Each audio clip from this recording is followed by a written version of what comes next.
Peragus 2 mining facility. Main supplier of the Republic's restoration project to save another planet from dying, and origin to a chain reaction that has the potential to scar the Republic for decades to come. Despite its flaws and incomplete content, Knights of the Old Republic 2 is one of my favorite games of all time. It was my introduction to not just video game RPGs, but since it also runs on a modified version of D&D 3rd edition, it was also my opening to TTRPGs and the subtle origin of my Pathfinder addiction. The game is fun. Unfinished, unpolished, but fun. While on the surface it might look like a regular Star Wars game, if you play it for the first time, you will definitely notice it has a very unique feeling. It has an aura to it that I have never felt in any Star Wars game ever since, which is part of the reason why it is so special to me. For some it might be far-fetched, but I would say this is the closest to a Star Wars horror game that we have ever gotten. It plays with mystery in both cosmic horror and something people would now call liminal spaces. With that heavy aura, it greatly shifted from the atmosphere of the first game. And this heavy, almost pressuring feeling is not something that takes hours to build up.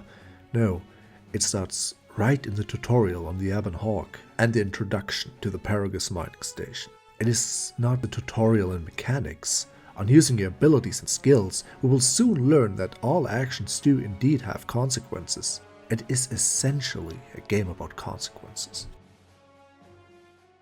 Just a heads up, I am playing with a hand-picked selection of mods you can find in the info box below. There will be heavy spoilers ahead. With that out of the way,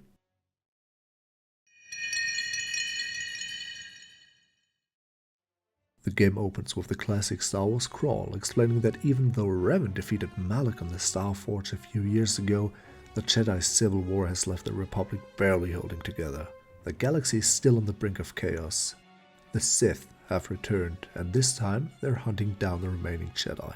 And judging by what the crawl tells us, they've been pretty successful, because we are introduced as the last known Jedi. Primary power offline. Hyperdrive offline. Multiple hull breaches detected. Proximity alert.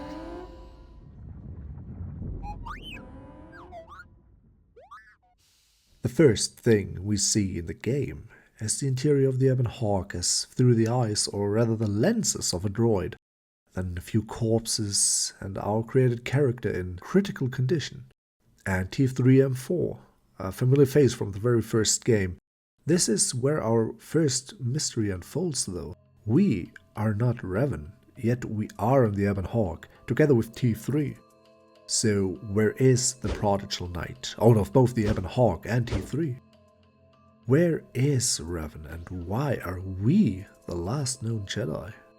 We just created a character as well, so why do we start the game as a broken lifeless machine on a broken ship, bursts of oxygen or steam hindering our sights? Step by step we use the heavily damaged droid to check on the ship's status, as it drifts slowly through the Peragus system and the local asteroid field. Entering the main hold, we are presented with a security console and a few magnetically sealed doors, and a noise of somebody banging on metal.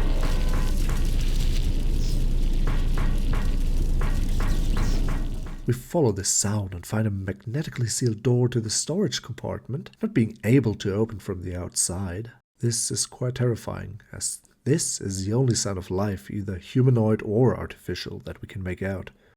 And whoever or whatever it is locked behind that door, maybe suffocating slowly, judging by the critical condition of the ship. The only three creatures, the only three remainings we can find in this room are two destroyed droids and a corpse of an old woman laying on the floor. Then again, who was that woman, and what was she doing on the Ebon Hawk? And while we gather parts, smash open lockers and try to find something useful in the corpses, we still hear the desperate banging. In the medical room we can find our player character and we can stabilize them with the med pack. That won't make our character wake up, but at least keep them alive until we reach the Peragus mining station. The cargo hold holds our first glimmer of hope, another astromech droid, 3CFD. And after a few quick repairs, he can help us get the ship to safety. Together with him, we can reach the pressurized and magnetically sealed garage of the ship and... wow. This part of the ship has been blown right off, a gaping hole with the void of space and a look at the most certainly uninhabitable planet of Peragus II and the asteroid belt, mirroring the state of our ship, broken, and, from the looks of it, beyond saving. Using the lift, we can get to the top of the ship, traversing its hull, finding usable parts and getting an even better look at the endless void of space. Nothingness surrounding us. Asteroids, and then there's Peragus as our destination, the only way to save the Jedi on board. There is no sign of life, no help, but those two lifeless droids on this ship. This ship that just barely escaped full and total destruction. There's no laser fire, no blazing spectacle of destruction, only the aftermath of a battle that leaves an empty ship drifting. Using the explosives of an unexploded missile in our hull, we can blast open the door to the engine room and the hyperdrive. The hyperdrive itself can't be repaired by what we have on ourselves, but we can use the parts we found to restore main power by rerouting the hyperdrive's remaining power to the port engine and dock at the mining station of Peragus and maybe find help there. Following that, we once again pass the storage compartment. Whoever tripped in there, still being alive.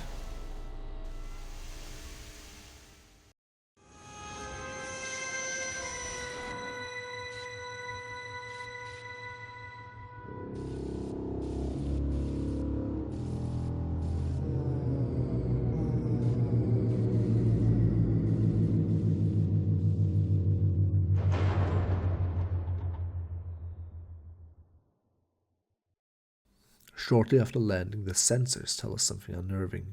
The door to the storage compartment has just been sliced. Someone or something else is still alive. Out of the compartment comes another familiar droid model.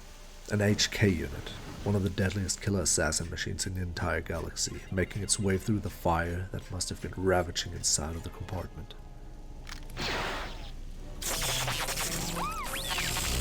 The screen cuts to black. All we hear is a blaster shot and electrical charges.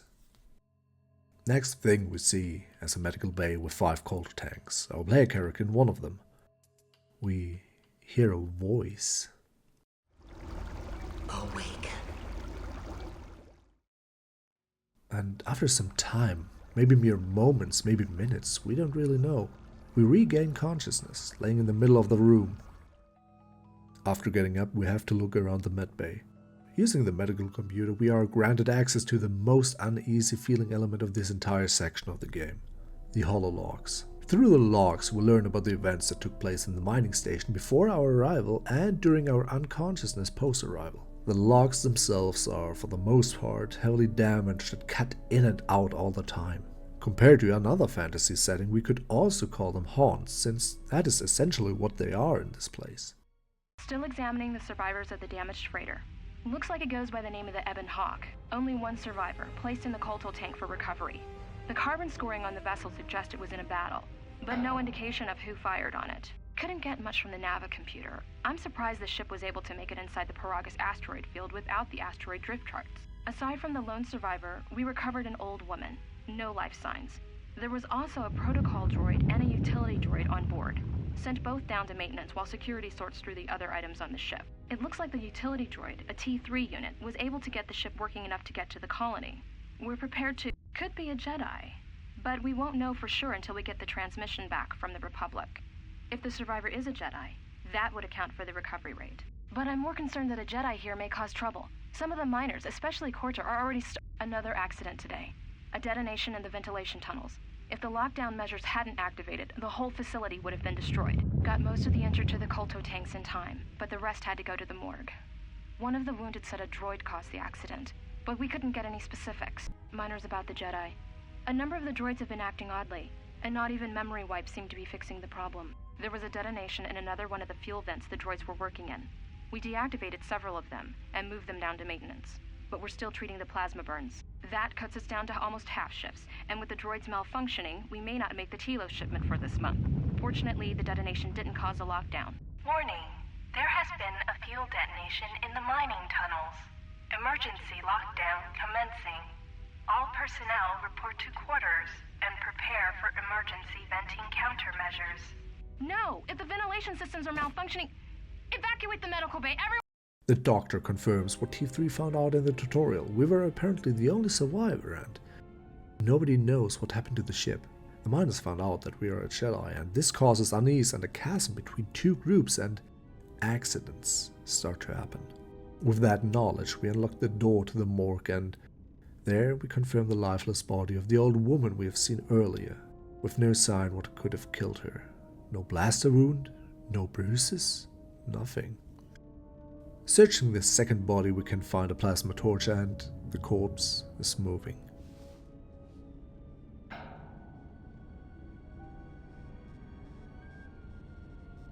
Find what you're looking for amongst the dead? Yes, I had hoped as much. I slept here too long and could not awaken. It may be I reached out unconsciously, and your mind must have been a willing one. Or perhaps you have been trained for such things. I am Kreia, and I am your rescuer, as you are mine. Tell me, do you recall what happened? Your ship was attacked. You were the only survivor, a result of your Jedi training, no doubt. Your stance, your walk tells me you are a Jedi. Your walk is heavy. You carry something that weighs you down. I was removed from the events of the world as I slept. A survey of the surroundings may provide the answers we seek. The ship we arrived in, the Ebon Hawk, must still be in this place. We should recover it and leave. We were attacked once, and I fear our attackers will not give up the hunt so easily. Without transport, weapons, and information, they will find us easy prey indeed. Even as I slept, I felt much unrest here. I saw strange visions, minds colored with fear. Now, everything here feels terribly silent. A last word of caution. I would find out as much as you can about this place quickly. I fear we will need to depart as suddenly as we arrive. I leave you to the explorations of this place. Here, I will remain and attempt to center myself. So this is Kreia, a Force-sensitive old woman who reached out while being close to death. Interestingly enough, this is the conversation that reveals that, despite being called the last of the Jedi, and a Jedi in general, in character we have long parted ways with the Order. Kreia, however, sees us as a Jedi as well. She also explains what happened to us. We were on a cruiser called the Harbinger. Heading her call, we start exploring Peragus. Walking these halls, we can find no living life forms close by, just corpses and mining droids. They are worker droids, they are not supposed to fight us. What is actually going on here? The atmosphere itself is off-putting already, as we get used to the constant humming of the walls and regular loud impact noises of unknown origin.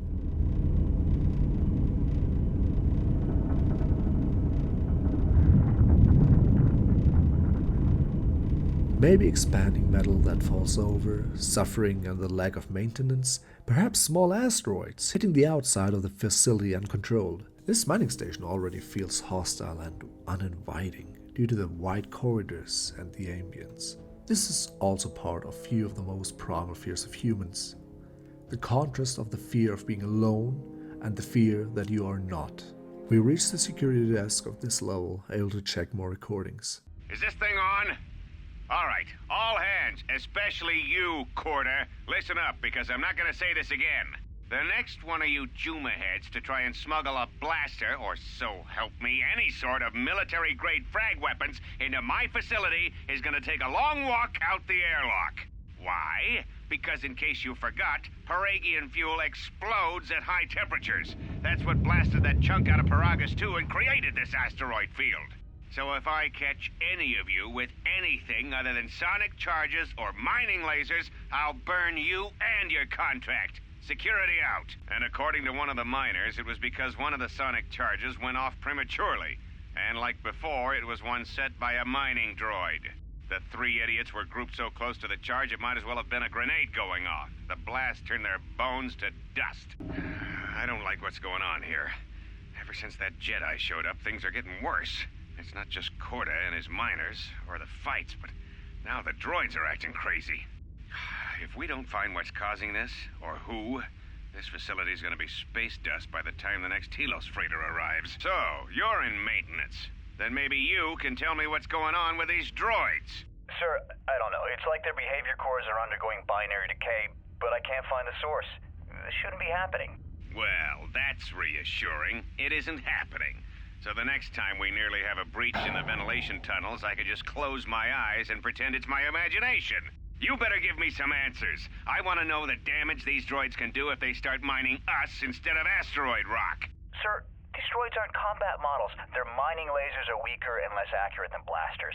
I doubt those droids could even hit one of us.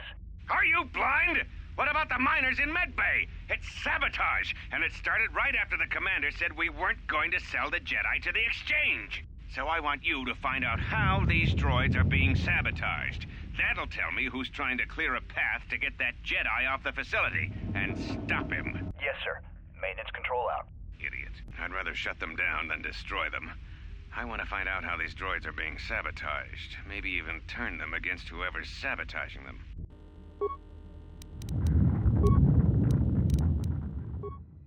It is revealed that wearing regular blasters and explosives is, due to the all surrounding fuel, highly prohibited, and even more accidents happened, even with the precautions taken.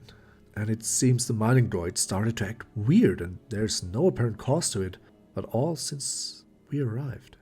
Fighting more droids, Craig contacts us through the Force, and we encounter another major theme of this game: wounds and healing. We are revealed to be an ex-Revanite, a follower of Revan during the Mandalorian Wars before the Jedi Civil War. And before we left all of this behind, just old wounds of a war veteran remaining. Fighting once again and regaining our connection to the Force works great as an in-universe explanation of leveling up our abilities and skills. After getting rid of all the mining droids on this level, we can open a locked door to a cell using the administration computer. Nice outfit. What, you miners change regulation uniforms while I've been in here? Atten Rand. Excuse me if I don't shake hands. The field only causes mild electrical burns. Security claimed I violated some trumped-up regulation or another. Take it up with them if you want. But they stopped listening to me shortly before they stopped feeding me. You mean before or after that Jedi showed up? Either way, it's a real short story. You see, this Jedi shows up, and you know what that means. Where there's one Jedi, the Republic will soon be crawling up your ion engine in no time. But the story gets better. See, some of the miners get it into their ferrocrete skulls that since the Jedi's unconscious, they can collect the bounty the Exchange has posted for live Jedi. Well, what passes for the law here didn't like that idea. So the two groups started fighting. Then there was some big explosion. I was sitting here for a long time. Then you showed up in your underwear and things got a lot better. Look, not like your half-naked interrogation isn't a personal fantasy of mine, but... Hey, wait a minute. You're that Jedi the miners were talking about. Where is everybody? Well, the miners can't all be gone. But if they are... Look, hey, let me out and I can help you. I can. I've gotten out of trouble countless times. This facility isn't a military installation, which means we may have a chance. You shut down this cell security field and I can reroute the emergency system so we can get to the hangars. We grab a ship and then we fly out of here. Great. Now to business. Let's get to the command console.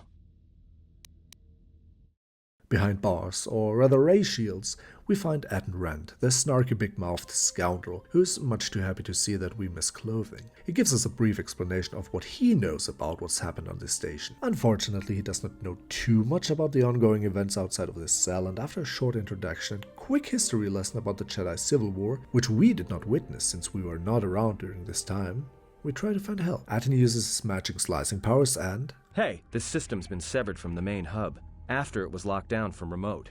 You can't even reroute the system, it's been cut clean. No, someone tried to lock down this whole level tight and leave us here, trapped. Great. So whoever wants us dead, or alive since Atten confirmed there is a huge bounty on Jedi, basically trapped us in an emergency lockdown, shut not only from civilization outside of Peragus, but even trapping us on one single level of this mining station. We find new logs, or rather ghosts, as we can assume that all of these people might have perished already.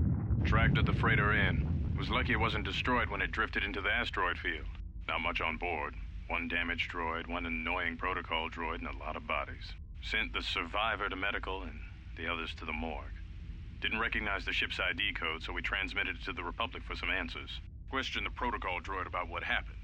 Says his master, the survivor, I guess, was on the Republic ship the Harbinger when it suffered an engine failure. He says the survivor was a passenger on the vessel and a Jedi. If so, that's gonna mean inventoried the bodies and cargo. Everything matches the protocol droid's story. The T3 droid had seized up, so we left it in storage and standby mode. Don't know what code will access it. It could be it's voice activated for all we know. We put the protocol droid to work in maintenance, sorting the mining droid comm routines and updating the recognition sensors. And to shut him up. When the survivor recovers, hopefully we can get him off this station before there's trouble between the work shifts. Word of the Jedi leaked out and the miners aren't sure what to do with her. Corda's mining crew wanted us to collect the creds for the bounty the Exchange has on Jedi, but I put a stop to that. We're contacting Telos to get the Republic records on the Jedi, but nobody will know word from the Republic. But I've sent out a broadcom transmission for records on this Ebon Hawk. One of the miners said it used to be a smuggling vessel. Accidents are making the miners restless. The droid behavior course must be undergoing some kind of binary decay. 2 miners were drilled by a droid's mining laser, and those blasts in the ventilation tunnels nearly caused the whole facility to blow. We'll learn more about the Harbinger and a mysterious protocol droid. Thanks to some kind miners, we apparently were not taken to the Exchange as a bounty. We tried to establish some kind of contact over the administration console and...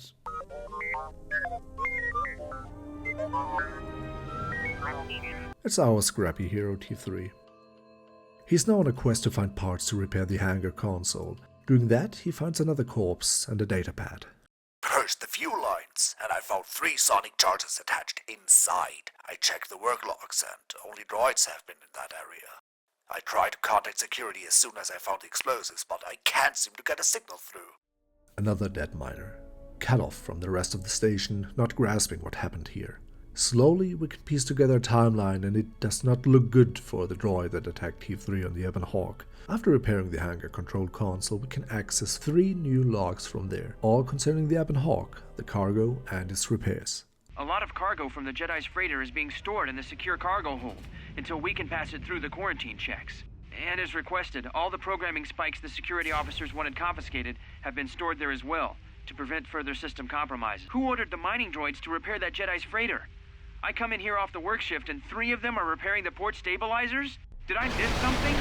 Is somebody planning a trip? Because orders were that the hangar was to be locked down ever since that Jedi arrived. I don't know what maintenance is up to, but you can't just commission droids for repairs, especially with half the work shifts in medbay. Those droids are needed to repair the ventilation tunnels before gas builds up to terminal levels.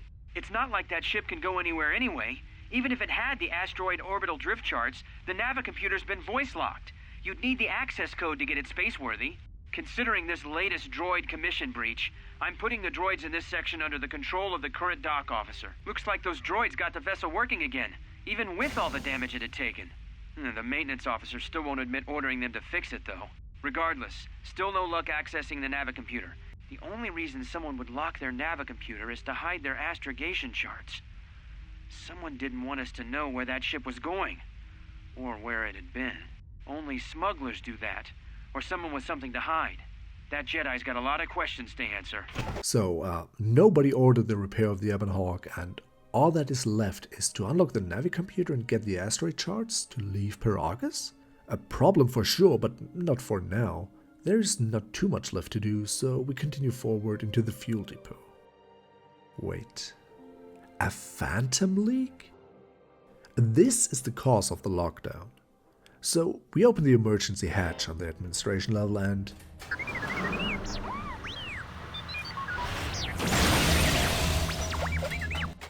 more unseen trouble. T3 is taken out again. Atten being left to hold position in front of the console, we go down into the mining tunnels. Learning the droids are built to rely on the thermal sensors, so with enough gas around, they are blinded just enough for somebody skilled enough to sneak past. Or we could just raise the temperature and blind their sensors beyond melee range. Sadly enough, our doings down there is causing a chain reaction, forcing us to quickly leave through the next turbo lift to the fuel depot.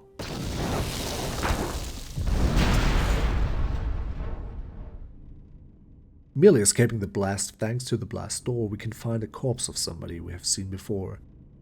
The head of maintenance, and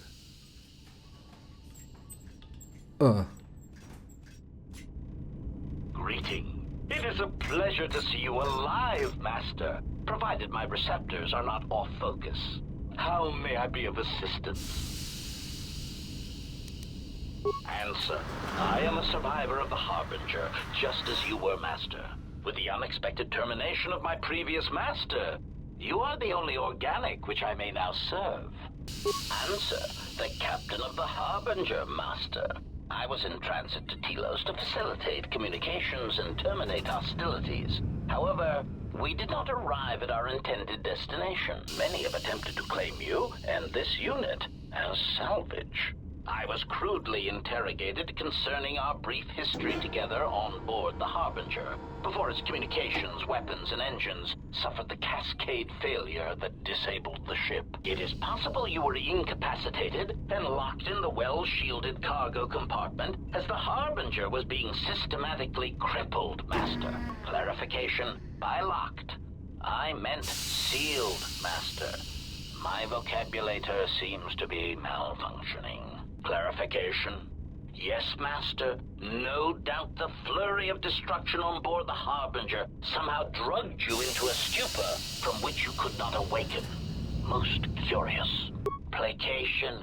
Merely a turn of phrase, Master. The implication that your state was due to the result of ingesting large quantities of Juma juice was unintentional. I meant to communicate only that you were somehow rendered unconscious before you were locked securely in the cargo hold. Following the unusual set of coincidences that led to the cascade failure in the Harbinger's systems, we were boarded by a small freighter with unknown ID codes. It appeared that this freighter had been attacked, and the captain wanted to study it. This freighter appeared to be still spaceworthy. Your cargo compartment was breached, and you were taken on board the freighter shortly before the Harbinger's systems began to go critical. I, too, managed to board the freighter before the Harbinger's destruction. We were most fortunate to have survived, Master. Explanation? I believe it was a smuggler's vessel by the name of the Ebon Hawk. Speculation. As to its purpose, I do not know. Perhaps it was always its intention to play dead, then kidnap you off the Harbinger and rob me of my bounty. Verification. By bounty, I refer to your life, Master. It would pain me to see you damaged in any way. That is why the arrival of this Ebon Hawk caused me considerable distress. Explanation. Despite my market value, Master, the miners were far more interested in you. It did not take long for me to ascertain the reason for this. While an HK protocol droid is a valuable piece of property, Jedi are worth much more in certain exclusive markets across the galaxy. Why, I told them, Master, you are the exiled Jedi who served with Revan in the Mandalorian Wars, are you not? I hope all that has happened has not been the result of a miscommunication. If so, then the problem lies with the core word databases, which are notoriously spotty. Answer. All that has happened has been because they believe you to be a Jedi, Master. They debated what to do with you as you lay unconscious in the medical bay. One group seemed intent on selling you as property. The other group opposed this. 3 standard hours after the division between the miners became apparent, accidents began to occur throughout the facility. A result of improper maintenance, I believe. These accidents coincided with the degradation of the mining droid behavioral cores. Crude models are prone to such failures, resulting in murderous rampages. The mortality rate of organics in the facility rose quickly. Many miners began to join you in the medical bay as a cascade of flawlessly timed detonations occurred in isolated gas pockets in the lower levels of the facility. The explosions herded the miners into emergency sections of the station, quickly and efficiently cutting them off from communications and facility control. But sadly enough, not the ventilation systems. You see, the explosions had damaged specific sections of this facility's ventilation systems, causing a slow, lethal buildup of toxic fumes in the dormitory level. Answer. I do not know, Master. Ironically enough, any miner that fled to the dormitory level to protect themselves from the droids and the explosions would find themselves in a gas-filled death trap. If that were the case, the severed comm link would have spared us the satisfaction of hearing the miners' screams as they lived out their last moments in fear and terror. Rapid retraction. Why, yes, satisfaction in knowing their fate, Master. It would be unfortunate if they had been slaughtered, but there would be a calm, comforting certainty that there is nothing we can do to escape until a ship arrives. Warning, Master, continued exploration of this facility may place you in unnecessary danger. I encourage you to return to the medical bay and wait for retrieval from a vessel that is no doubt on the way, even as we continue this pointless conversation. Condescending explanation. Master, the console governing the droid maintenance area and the airlock is voice printed. Musing. In the last days of his life, the maintenance officer was quite careful about voice protocols, bordering on paranoid obsession. Conjecture. I suspect once he realized something was wrong in the facility, he voice-locked the droid bay functions. A prudent measure, but in the end, he met the same fate as the rest of the organics. Seeing this protocol droid approach us raises not just my suspicion. Since we know that T3 has been taken out in this very level, we have been hearing so much about a protocol droid from the Harbinger. No, it is a chilling revelation on a meta layer. Those who know HK-47 from the first game know how sadistic and cynical the HK series of droids can be. And now there's one calling us Master? This feels familiar considering HK-47 and his connection to Revan. This one, however, does not look like HK-47. There is something that shines through this entire conversation. This droid tries his hardest, pulling all his chips and boards together to appear humane, supportive even.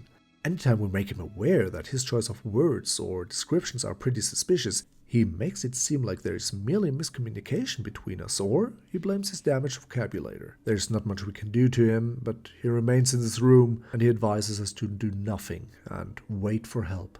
In-universe, all of these explanations would make sense, but the game does not target the fears and knowledge of the exiled Jedi. No, it targets us, the player, since we know what beast these droids can be. Sitting here, waiting for help that most likely would never arrive would only play into his cards, weighing my chances fighting him if he would suddenly attack us.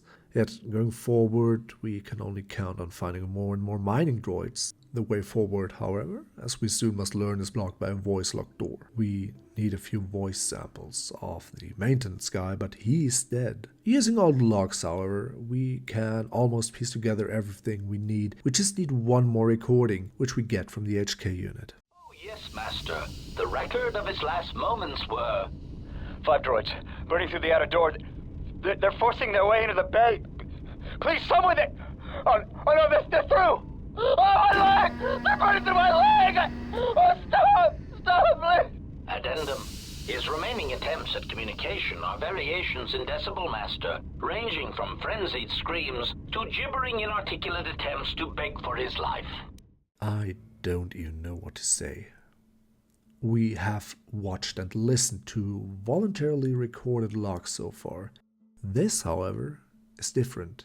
We bear witness to the pained, fearful screams as the mining droids ripped him apart, with HK watching and recording all of it. The time frame of this is very vague, but there is even a chance that his demise was taking a long time, as he is described to have fought on until he couldn't. It's the echoes of his last moments. Dread, wounds, and echoes. If anybody would want me to describe the underlying mood of this game, it's these 3 words. The only route we can take towards the mining quarters, our next goal, is through the outside area, where we don't just wave at and a friendly hello, but we also get introduced to a hammerhead cruiser.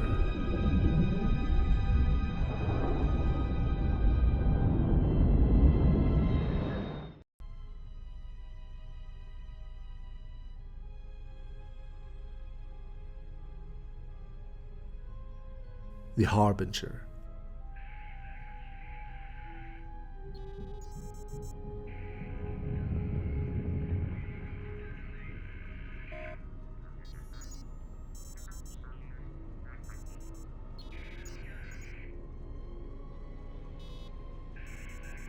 Somebody vaguely human on board, meditating in a field of more corpses. His skin looks like it's crumbling off of his body, and he's sitting silently between the remains of Republic soldiers.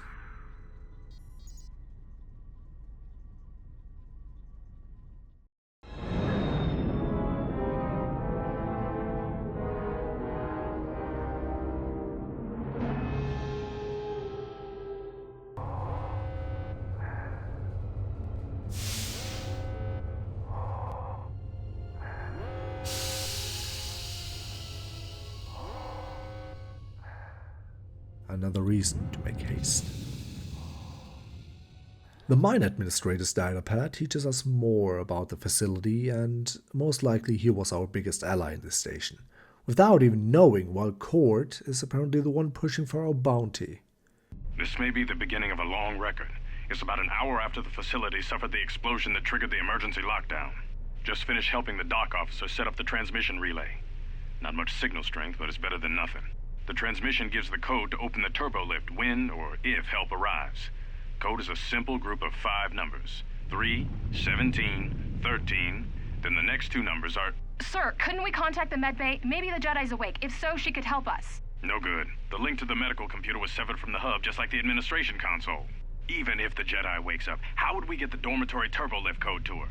Without it, the turbo lift to the administration level is locked down. We just took an inventory of our supplies. We've got enough emergency rations in the dormitories to last almost a month. But with all the problems in the facility, I don't know how long we'll last. I wish we could contact the Jedi. Maybe she could... No.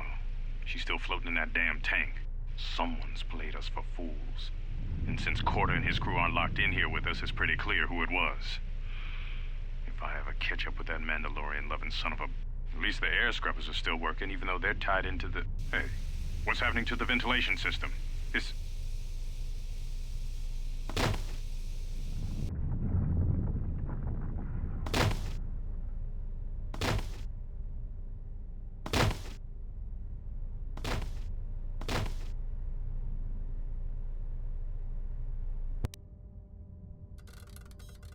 The dock officer's datapad tells us more about the fear and panic that starts expanding, clinging on to every little ray of hope.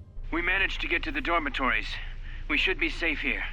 We've been trying to use the holo-transmitter to beam a transmission to the administration level to end the lockdown. But the administration console's been severed from the main hub.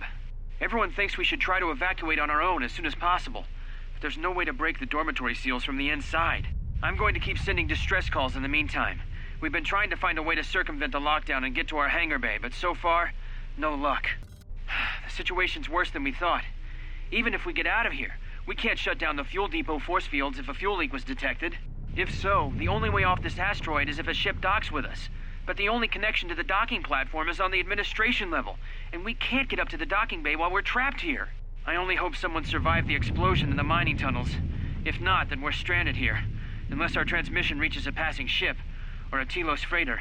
Managed to use the holo-transmitter here as a crude relay to beam short-burst transmissions outside the Peragus facility. With any luck, the transmission will carry beyond the asteroid field. After all, who would be scouring frequencies way out here looking for trouble? We, however, know that this was all for nothing. All these hopes crushed. At least, we found the military code to figure out how to leave this level. We found even more minor logs on our way through the station. Court came around again, asking if I had any special cargo to sell, but I was getting a bad feeling about how he was asking, so I stayed quiet about my stash.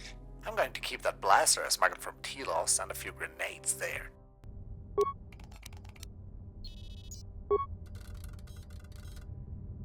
What did you want to talk to me about?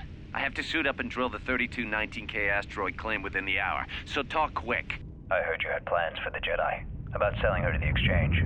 Yeah, but security already set their piece on that, didn't they? Nobody's getting sold to anyone. Are they? I've seen the logs you've been accessing. Maybe the two of us could work something out. It doesn't matter what we work out. We wouldn't make one hyperspace jump before what's left of the Republic was on us. If you have a way off this station, I can cover our tracks, and ensure the Republic is not alerted to our presence. Well, I may know someone. Works the system on special jobs. He may want to know details, but I might be able to arrange transport. I've seen the logs. I know you've already asked him and given the details. Once he agrees, I can handle the rest. Handle the rest? Like how? When the time comes, I'll contact you via comlink. Maintenance out. Since when did the maintenance officer grow some horns? Holmes didn't make it out of the dormitory section before the lockdown, you Malak. You're cutting a little close, aren't you? Yes, a regrettable miscalculation on my part. I'm contacting you because I'm picking up a subspace transmission from within that level. Is that your doing? No, they must be trying to use the old relay system to send an emergency signal. I doubt they know what's really going on. Hey, this turbo lift's locked down. Try the code again, and don't worry about the miners and their transmission. By the time help arrives, we'll be all the way to Nar Shaddaa. Oh, they won't be leaving the dormitories. The explosion within the tunnel has damaged the ventilation systems, causing breaches in the core exhaust conduits. What? That's going to kill them all! Not all of them, but I'm sending a number of mining droids to your location right now to correct that problem. Corda, this turbo lift's locked down. The sequence isn't working. Keep trying it! You! Why are you doing this? Why me? You. It was never about you. The Jedi is all that interests me. But then you had to ruin everything by revealing her identity and then trying to harm her. And that I cannot allow. Statement. You are a risk, Corda. You are impulsive, crude, and soon, deceased.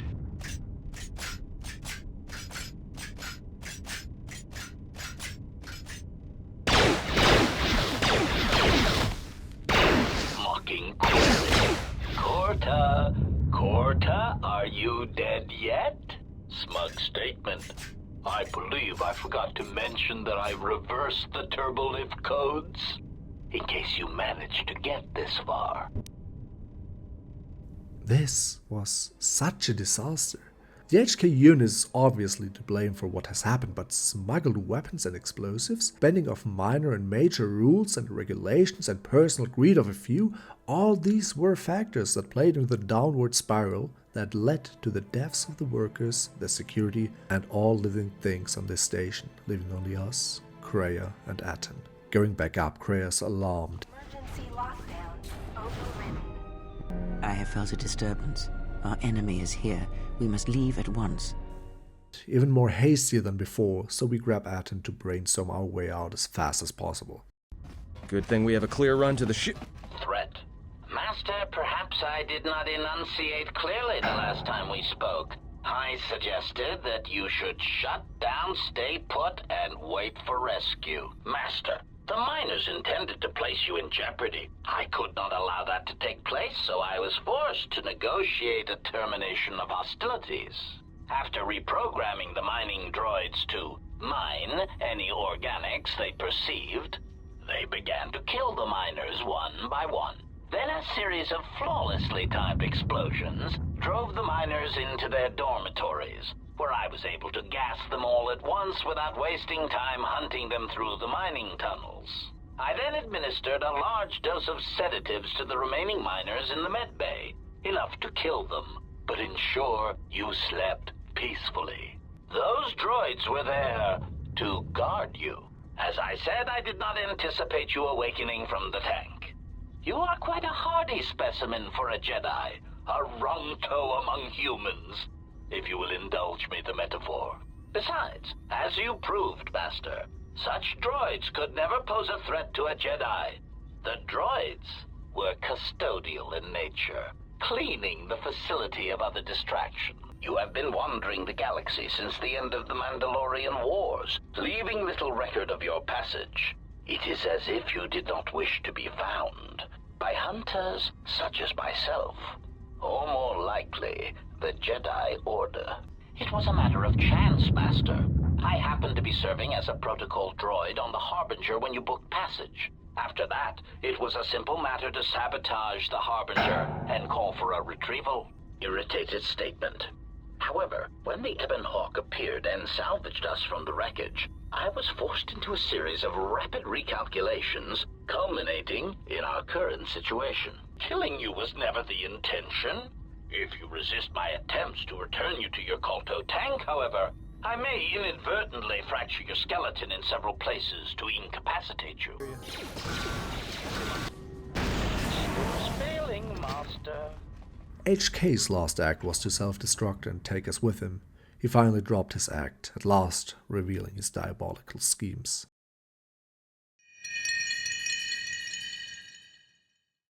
On the Harbinger, we get attacked by unseen assassins of the Sith, a harsh contrast to Peragus. The mining station itself was always about the feeling of emptiness, the coldness of artificial life forms, and the environment fighting us on unfamiliar ground, hoping to find another friendly face. Now we are put in a Republic ship, and while we don't immediately see the threat, we are constantly surrounded by living beings trying to end us. Peragus is horror through absence. The Harbinger is horror through proximity. While Peragus is impressed with its industrial cold and mechanical emptiness, the Harbinger is showing us a strong Republic presence, the crumbling might of the galaxy turned into a corpse field. In the briefing room, we get more information about how we got on the Harbinger and how it traveled to Peragus. We've been diverted from Onderon to the Outer Rim. There's not enough ships out there, and we're already hard-pressed to keep patrolling the regions under our jurisdiction. I'm afraid we're going to lose it all.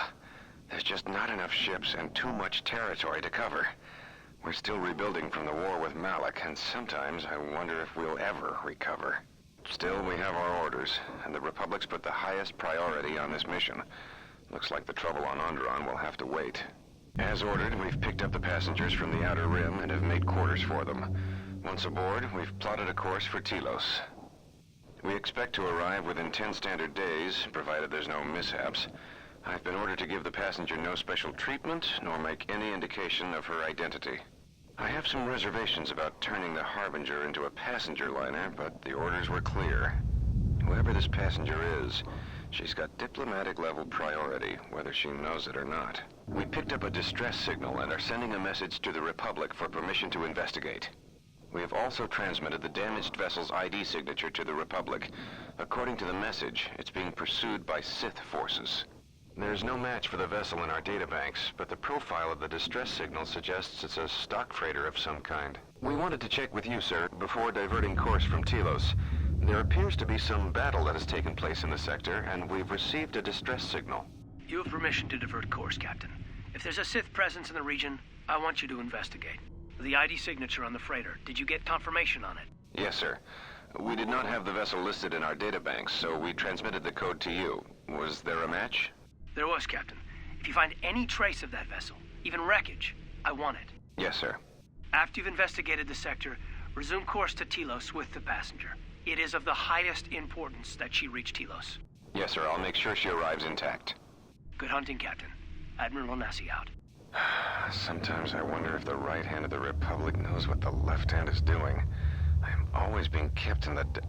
Query. You sent for me, Captain. Yes, I need you to check on the passenger again, see if there's anything she needs. Try not to be too obvious about it. Her safety is our top concern. Statement. I shall use the utmost discretion, Captain. As always, it is my pleasure to serve. So, all of this just keeps feeding the mystery. Carver Nasi, now Admiral of the Republic, ordered our transport on a Republic cruiser to Telos. During that time, the Ebon Hawk has been attacked by Sith forces and sent out a distress signal. This seems too deliberate to be a coincidence. On the bridge, we learn even more from the captain after they took in the Ebon Hawk and boarded the Sith vessel. We have taken on passengers to Telos. Sir, we've just received an emergency broadcast. A freighter under attack by Sith forces. We have its ID signature. It's not in our databanks, but its profile suggests some low-stock freighter. Says it's being hit hard by a Sith warship. Sir? I'll need to confirm with command before we move to intercept. I want you to investigate. Report. The Sith warship is empty, sir. We attached an umbilical and sent 3 strike teams through it, and there's no sign of a crew or its commander. There's no one on board? What about the escape pods? They're still in their berths, sir. This place, it's empty. It's like a ghost ship. Then who was firing at the freighter?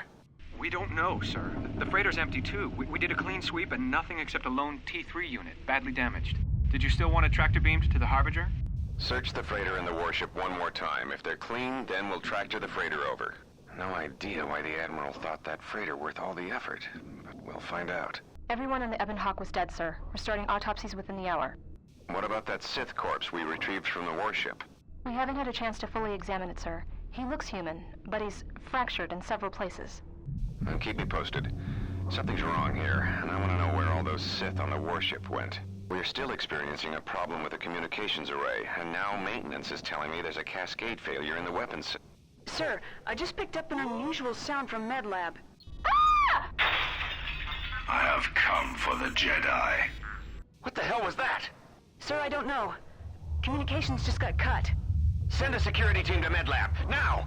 Having a glimpse to what caused all of this, it once again seems like we are to blame.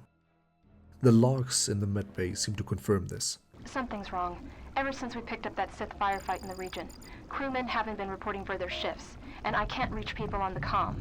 The strange thing is, I keep feeling like someone's watching us here in the ship, but I can't see anyone. I don't like this, checking the survivor from the Sith vessel. I'm not sure whether he's alive or dead, or what's even keeping him together.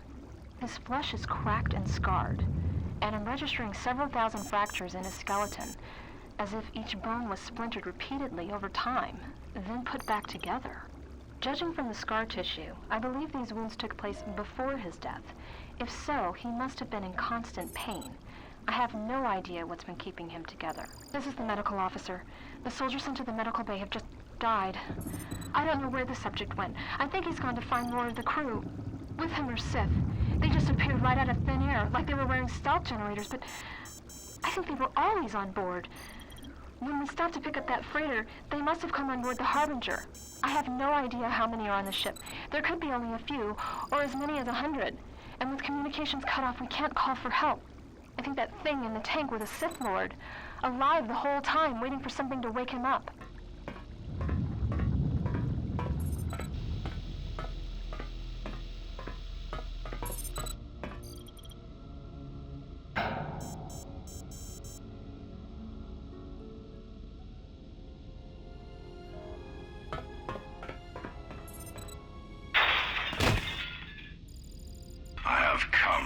Jedi.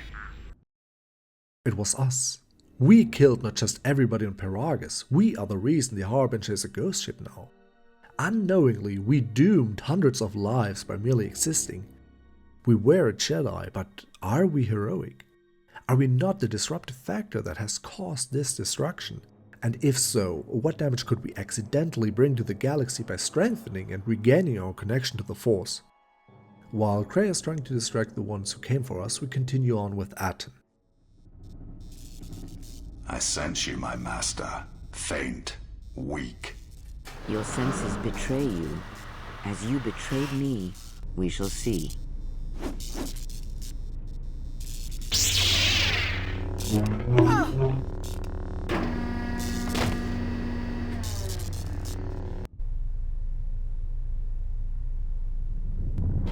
What's wrong? Are you all right? Damn it, hold on. It's only a little farther. Don't give up on me now. What happened to you? For some weird reason, we might be connected to Kreia, as the loss of her hand causes almost unbearable pain as well. Finally, after reuniting with T3, we can open the pathway to the Ebon Hawk. Once again, the humming sound of machinery and only enemies surrounding us. And with the asteroid charts from the Harbinger, we can even navigate... Wait. These are no assassins nor droids. These are Sith troopers. Where did they come from all of a sudden? Alright, let's get out of here! There is no time. We must leave. Luckily, Kreia survived and escaped the encounter with the Dark Jedi.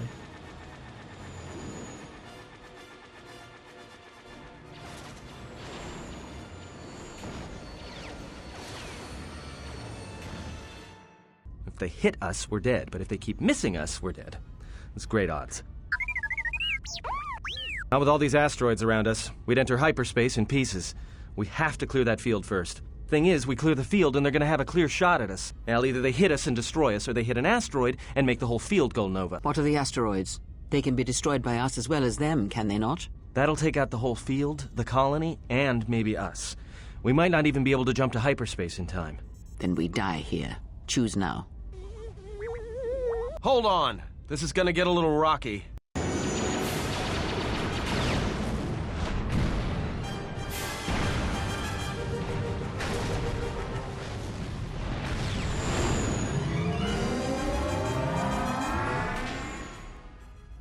Well, now that we just killed a planet, maybe one of you can tell me what's going on. With our escape, we just completely obliterated what was left of Peragus 2. Even though we can assume that there was nobody still alive on this station, this leaves a bitter aftertaste with consequences to the entire Republic, as we will later learn. And even with us not being an official Jedi anymore, even if it was not our hands killing all these people on Peragus and on the Harbinger, this does not really matter. The Sith that are coming for us believe that we are the last Jedi and will leave a path of death and destruction until they get their hands on us. But what can we do? Fight? Hide? We can't run or hide. They will find us eventually. But we also cannot fight them. We are simply not strong enough. What follows is another history lesson, this time with Kreia, who explains much about the past Mandalorian wars and what happened during the Jedi Civil War after our disappearance. The Sith struck more swiftly than I thought, and they will not stop until they have you in their grasp. If you fall, all the galaxy will echo it. It does not matter where we go. It is not the destination that matters. It is the journey. All paths will take us to the end, whatever it may be, and no matter how strongly we fight against it. For now, we are bound for Telos, and that is enough. Revan and Malak, and all the Jedi that served them, turned against the Republic and the Jedi Order.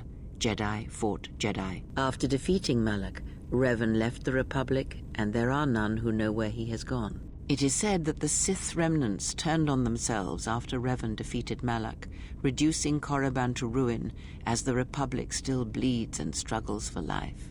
Where Revan wanders now, I do not know. The Jedi Civil War left wounds that have yet to heal. We shall see if the Republic has the strength to survive. Too long did the Republic remain unchallenged. It is a stagnant beast that labors for breath and has for centuries. The Jedi Civil War cost the Republic much. The resources of the Sith seemed limitless. The Republic's was not. Fleets of warships, soldiers, and people were lost. Entire planets were decimated. Their inhabitants dead or refugees. It is a great burden for any civilization to bear. And this new threat, it is a quiet thing. Another consequence, this time of the inaction of the Jedi. Soon we will realize that Peragus 2 was also crucial for the Republic. It was crucial as a fuel supply to the whole sector and kept the Citadel Station running and operational. Citadel Station was an enormous orbital station that tried to restore the destroyed world of Telos 4. Without the fuel, the station cannot last. The restoration project will fail, causing a chain reaction that has the chance to destroy the Republic in mere weeks completely. By the time we leave Peragus behind, 2 ships are gone. A mining station and its planet's core reduced to debris. A Republic cruiser turned into a graveyard. Hundreds dead, not because we chose to destroy them, but because we were there. Our survival cost everybody everything. We sold our morals in the Mandalorian Wars, accepted the consequences and left the Order just to return to another disaster. By destroying Peragus and the mining facility, we have doomed more than one planet, perhaps even set events in motion that will shatter the Republic. We are not the last Jedi. We are the echo of one. And echoes don't create. They distort. They tear through everything they touch. The Sith are coming for us. The Republic is crumbling. And we are not strong enough to defend ourselves. The tutorial is over, and the consequences have just begun.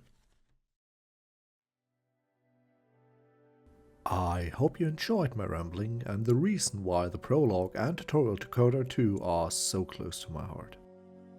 If so, be sure to like, subscribe, and all of that other stuff. And I'm gonna see you next time.